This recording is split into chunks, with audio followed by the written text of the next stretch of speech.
Welcome to this tutorial on how to open an Interactive Brokers account in Hong Kong. Opening an investment account can seem daunting, but with the right steps, it is a straightforward process. First, you need to visit the Interactive Brokers website.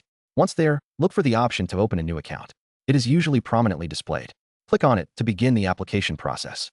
Next, you will need to provide personal information. This includes your name, address, date of birth, and identification details. Make sure all information is accurate to avoid any delays. After filling out your personal details, you will need to provide financial information. This typically involves information about your employment status, annual income, and net worth. This helps Interactive Brokers understand your investing experience and risk tolerance. After you submit your application, you may need to verify your identity.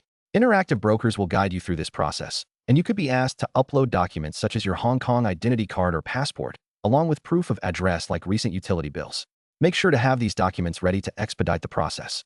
Finally, once your account is approved, you will receive instructions on how to fund your account. You can transfer funds via bank transfer or other payment methods available. Once funded, you will be ready to start trading. Remember to explore the platform and educational resources to help you make informed investment choices. Thank you for watching, and good luck with your trading journey.